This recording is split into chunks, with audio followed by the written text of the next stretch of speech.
So right now I'm going to showcase one of the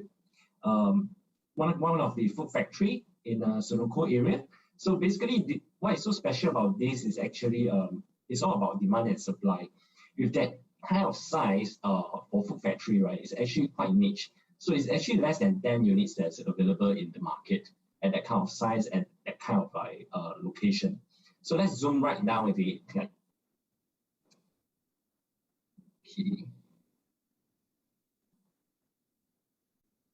Right, okay, yes. Good. So let's go. So basically what I'm going to talk about is actually, in food factory, especially in these COVID sectors like Chris has mentioned, the e-commerce is actually booming, as well as the F&B itself. Basically, what happened is that there's a change in the pattern of people purchasing their pattern of purchasing food. In terms of they are doing Grab, they are doing Ubers and all those. They're moving away from traditional stores where you're going into the market itself to the restaurant to patronize. They are a little bit more fearful. They rather rely on these Grab and delivery services. So as you know, maybe you have seen some of the advertisement going on about cloud kitchen. So right now it's quite an in thing, and a lot of big factories are actually booming into that area. How they do that is that they understand how small the kitchen can be, and also how big, minimum size for the catering. There's an NAA requirement on that. So based on that specification, they actually break down the one big central kitchen into many small kitchen. Well, and also they share the freezer and the so-called chiller usage for all the kitchen. And they actually build out a very good space in terms of the handling of foods and delivery. Second thing is that they actually have the logistic part of it network out. So these are the things that are happening in the market and the changes moving on.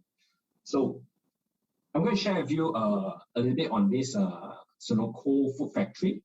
It's adjoining units, but before I share, this is more like not for everyone, because it's a high ticket item and it needs to be more customized to individual needs. So what I'm sharing is more like, we just look at the information that provided, but we'll do a more customized one for you in terms of P&L and the numbers that we're looking at.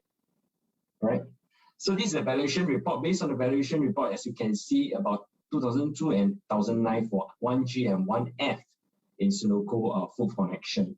So you multiply by 10,764 is 20,000 per unit. So you combine these two together, which is quite rare, side by side adjoining units, it is about 40,000 square feet, which is a very big unit that you can subdivide, or you want to do your logistic or cold room.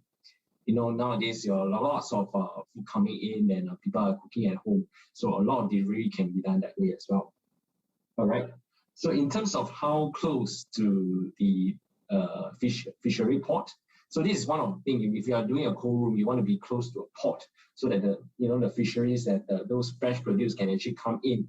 Then you redistribute out. So this is how close it is, which we call it the booster one. Then second thing is surrounded by so many operators. There are so many food factories. You have like Yo Hap Sing, you have Prima Taste, which is the bread. You have also some of big companies over here as well. So these are all the Sunshine Bakery as well. It's all located here. So all the food zones is your suppliers here. So it's transporting food around is very easy, and also to your customer as well. Right. So this is the recent transacted, which is as you can see, the transaction date is quite far apart.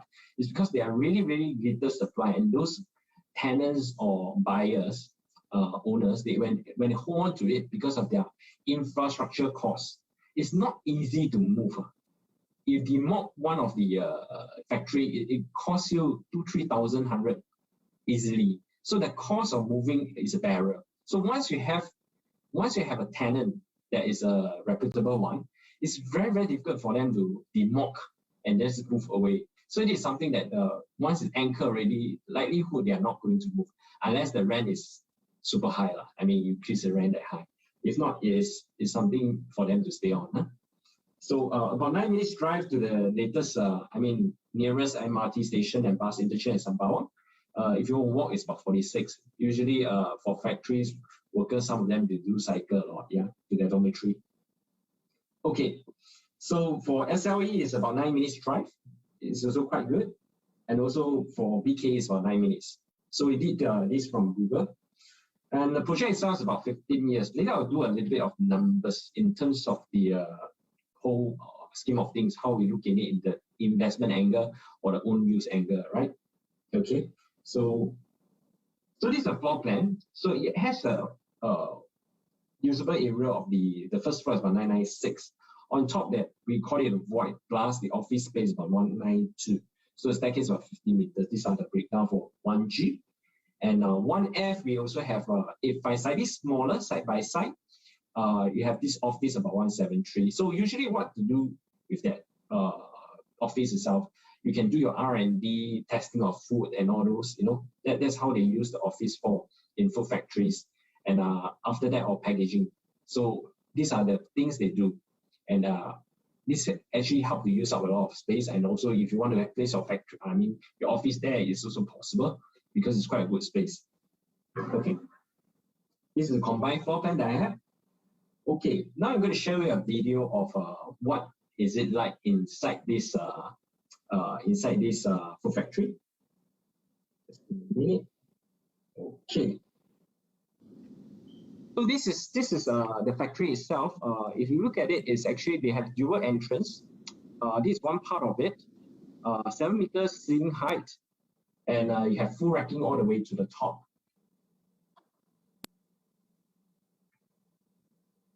So I'm going to speed up the video a little bit faster, just in case you will be bored by all this. So it's actually it's adjoining. So there's a breakup place where you actually go through to the other factory over the other side. So you can see how high the ceiling is where you can do the full racking, like what Chris has mentioned about e-commerce. It can be used for e-commerce on food. So this is where they keep all the raw powders. It's air conditioned. So separate rooms. So we are going to sell as it is where it is. So if you need to do, the mock, these are all the costs that you'll be thinking of. You need to actually break down the whole areas. This is where they store the raw beans. This is basically actually a coffee factory in Sunoco. So I'm going to speed up a little bit so that not to fool up everybody. So this is just one unit. So we are going into the room itself.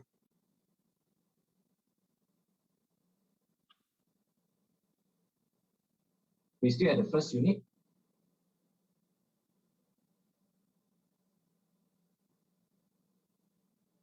Okay.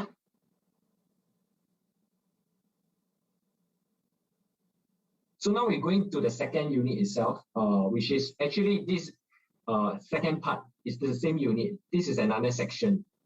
This is 1G basically. So 2 entrance you have, when we do a food factory, there's one requirement, any requirement where you need to have a processed food at one area and a non-processed food at the other area. So this helps to actually segregate your workflow for NEA. Okay, so I'm going to speed up here. We are going to the other unit, 1F.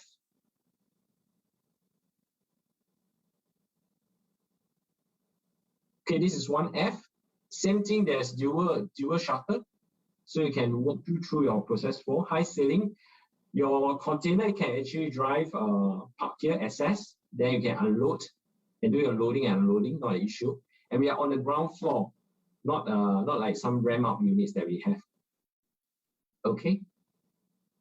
This is where they do the coffee roasting.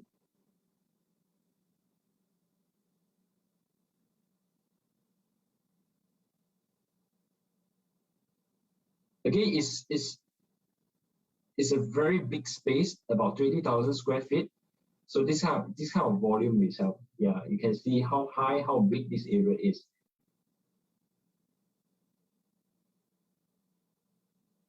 All the way right to the end.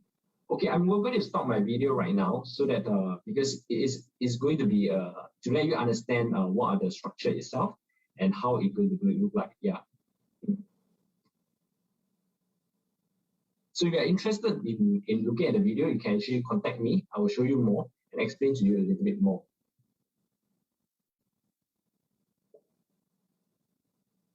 I will stop share now and I'll go back to my slide to go through the numbers.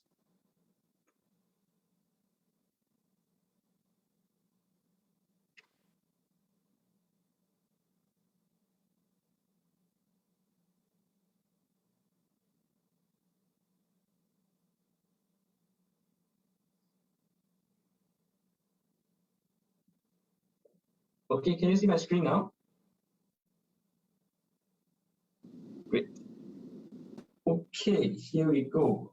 Now going back to here, this is a snapshot of all the factories that's around here and what are the recent transacted. We are always looking at about close to about 200 over or 100 over. Like Sunoco 26, we have a 30 years lease from 2017. It's going at about 24 million and transacted, and also at 38 Sunoco. The PSF is about 188 for 14 million. Okay, what happened here is JTC. JTC is a bit unique. If you buy a factory or Chris has just shown the bidding, right? Besides you won the bid, you need to pay land rent to JTC. Meaning to say that every month you need to pay a sum of money. For 40,000 square feet, the land rent could be at 10,000 every month. So this is something that you need to factor in. But if you buy something like a Sunoco Full Connection, it's actually a strata unit. You only have the so-called MCST fee, that's all, rather than the land rent. So these are the plus and minus that we look at into comparison. What are the different type of products or products that you actually have in mind, right? So if you look into the food exchange, which are the smaller units, they are actually doing about 526. It's because the remaining lease is small. It's about 40 years as compared to Sunoco Full Exchange, which is about Full Connection, which is about 16 years left, right? To 2006 over here for 30 years. So the last transacted was 189 PSF at 3.7 million for 19,000 square feet. So if you look at the asking rent, you actually look at reference to Food Axis. Food Axis is asking about $2.50. $2.50 Food Axis. It's a ramp up unit. It's not a ground floor unit. It's a ramp up unit. So meaning to say the 40-footer truck have to ramp all the way up. Like when you ramp up such a scenario, like likelihood is that if you have Dao Hui or Dao Hui become Dao Hui Zui kind of scenario, because nowadays drivers also very fast when they drive. So it's better to be on the ground floor and it's a premium. So if you look at Food Assist is asking $2.50 per square feet for such a big size 11,000 square feet unit, right? So on the ground floor, you can actually command a little bit more price on that. I mean, in terms of rental, right? So in Food Exchange, we are looking at about 8,000 to 20,000. A smaller unit from 2002 to 7,008 over here, which is this location, right? So sale price is about 2 million. They are looking at about 500, which I just mentioned. These are the numbers that we look is close to what we have. We are over here. All right. Okay, it's all about investment. It's all about numbers in terms of that. If you look at 1G, actually excluded the void area because the double volume high ceiling. There's 996. If you use the usable area to do later, I'll do a projection. I will do this projection with the usable area. The floor rolling is about 15 km. Car park is about 3 lots. You can actually do a 20-footer and 40-footer access, which is very important for this kind of business, especially such a big space. Ceiling height 7 meters. Power supply is more than sufficient even for cool room, 415 ampere. Numbers here, right? The usable area excluding void space is about 23,960 for both unit. You multiply by $2.50, which is about 59K over here. Then you multiply by 12, we are trying to calculate the rental yield is about 700,000. If you look at the asking price about 7.5 million, you are looking at the rental yield of 9.5. Wow, why is it so high? Okay, I think about it is actually the remaining lease is low. It's left about 16 years. If you want to round it out, 15 years. But if you look at the investment return period, so 7.5 million divided by 59, so it's about 10 years or 11 years. So you got 14 years of free cash flow. If let's say you were to pay up your installment 125 months, pay up your using other people's money, which is your tenant, to pay for it. So you probably have another 4 years or 3 years if you take into considering the interest. So about 3 years of free cash flow from this property itself. So this is how I look at it. Yeah?